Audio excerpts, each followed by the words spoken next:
আপনি কি প্রত্যেকদিন লোকাল ট্রেনে যাতায়াত করেন? আর যদি নাও করে থাকেন তাহলেও জেনে রাখুন। আপনি হয়তো লোকাল ট্রেনে টিকিট ছাড়া যাচ্ছেন। কি হবে? আপনার থেকে ফাইন করা হবে। স্বাভাবিক ব্যাপার। আবার আপনি ধরুন দূরপাল্লার ট্রেনে উঠেছেন। সেখানেও আপনাকে হয়তো কিছু ভুল-টুল বুঝিয়ে আপনার থেকে একটা বড়সড় ফাইন করে নেওয়া হলো। আপনি দেখলেন ফাইন হয়ে গেছে, এবার আপনি চললেন। আপনি কি জানলেন? আপনার থেকে ফাইন করেছে রেলের টিকিট পরীক্ষক। হুম, ভুল করছেন এখানটাতে। আদতে রেল জানতেই পারল না আপনার থেকে ফাইন হয়ে গেল।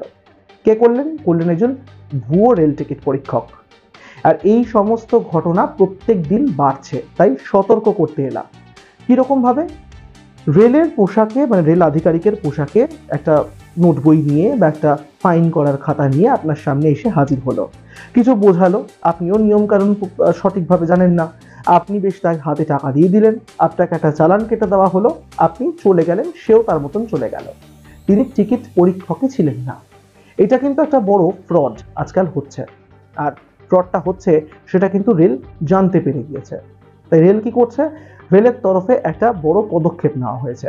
একটা বিশেষ ব্যাজ তৈরি করা হয়েছে। যে ব্যাজে থাকবে একটা বিশেষ লোগো, তার সঙ্গেই থাকবে টিকিট পরীক্ষকের পরিচয়। আর সেটা বাধ্যতামূলক হচ্ছে টিকিট পরীক্ষকদের পড়ার জন্য। তাদেরকে সেই ইউনিফর্মের সঙ্গে সেই ব্যাজ কিন্তু পড়তে হবে, যেটা হবে তার ইউনিফর্মেরই একটি অংশ। এবার আপনার প্রশ্ন উঠবে, তাহলে কোথায় কোথায় এই ধরনের ব্যাচ চালু হচ্ছে? আপাতত শিয়ালদা ডিভিশন, পূর্ব রেলের শিয়ালদা ডিভিশনে একটি অনুষ্ঠান মতন করা হয়েছে। সেই অনুষ্ঠানে এই বিষয়টাকে উদ্বোধনও করা হয়েছে। খুব স্বাভাবিকভাবেই রেল রেল যারা কর্তৃপক্ষ রয়েছেন, আধিকারিকরা রয়েছেন, তারা এই যে নতুন পদক্ষেপ নেওয়া হয়েছে তাতে অত্যন্ত খুশি এবং আগামী দিনে এর মাধ্যমে ভুয়ো টিকিট পরীক্ষককে সহজেই চিহ্নিত করা যাবে এবং সাধারণ মানুষও ঠকবেন না, এমনটাই আশা রাখা হচ্ছে। ডিআরএম শিয়ালদা রাজীব সাক্সেনা তিনিও এই উদ্যোগে যথেষ্ট খুশি, এমনটাই জানা গিয়েছে। এবং এই ভিডিওটা আপনাদের সামনে করার একটাই কারণ, তা হলো যে আপনারাও তো বহুজন আছেন ট্রেনে ট্রাভেল করেন, আপনাদের সঙ্গে এরকম ধরনের ঘটনা কিন্তু ঘটতে পারে। তাহলে যেহেতু আপনাদেরকে সাবধান থাকতে হবে, তাই জন্য ভাবলাম এই ভিডিও আপনাদের সামনে আমরা রাখি। এই যে বিশেষ লোগো আর বিশেষ ব্যাজ, এই গোটা বিষয়টা যে ইউনিফর্মের অংশ, এটাই কিন্তু আলাদা করে দেবে একজন ভুয়ো টিকিট পরীক্ষকের সঙ্গে একজন সত্যিকারের টিকিট পরীক্ষক, যিনি রেলের কর্মী, কেন্দ্রীয় সরকারি কর্মী, যার অনুমোদন রয়েছে, যিনি লাইসেন্সড টিকিট পরীক্ষা করার জন্য এবং প্রয়োজন পড়লে ফাইন করার জন্য।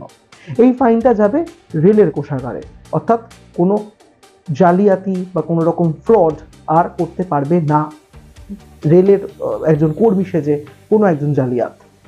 তবে এর মধ্যে একটা প্রশ্ন থাকছে যে অনুকরণ তো আমাদের দেশে বিভিন্ন রকম বিষয় হয়, মানে ভুয়ো আধার কার্ড হয়, ভুয়ো রেশন কার্ড হয়, ভুয়ো ভোটার কার্ড হয়, ভুয়ো পাসপোর্ট হয়, আরো কত কি ভুয়ো হয়।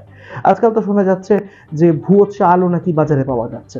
আবার অনেক ক্ষেত্রে দেখা গিয়েছে যে ভুয়ো ট্রেনেই বিক্রি হচ্ছে পাওয়ার ব্যাংক, যার মধ্যে মাটি রয়েছে। এরকম বহু ভিডিও সমাজ মাধ্যমে অ্যাভেলেবেল রয়েছে, আমি আপনি সকলেই দেখেছি। এই ব্যাজ বা এই লোগো, এইটা আবার ভুয়ো করে আগামী দিনে জালিয়াতটা বেরোবেন না তো, সেই প্রশ্নটাও কিন্তু রয়েছে এবং সেটা থেকেও কিন্তু সতর্ক থাকতে হবে। আপনারা যদি এই বিষয়ে কিছু জেনে থাকেন আমাদেরকে অবশ্যই জানাবেন এবং এই যে রেলের উদ্যোগ, সেই উদ্যোগ নিয়ে আপনারা কি মনে করেন সেটাও কিন্তু আমাদেরকে কমেন্ট করে জানাতে ভুলবেন না। ফলে আজকের এই ভিডিও আপনাদেরকে সচেতন করার জন্য। ভিডিওটি ভালো লেগে থাকলে লাইক করবেন, শেয়ার করবেন বাকিদের সঙ্গে, সাবস্ক্রাইব করতে ভুলবেন না আমাদের ইউটিউব চ্যানেল এক ঝলকে মিডিয়া।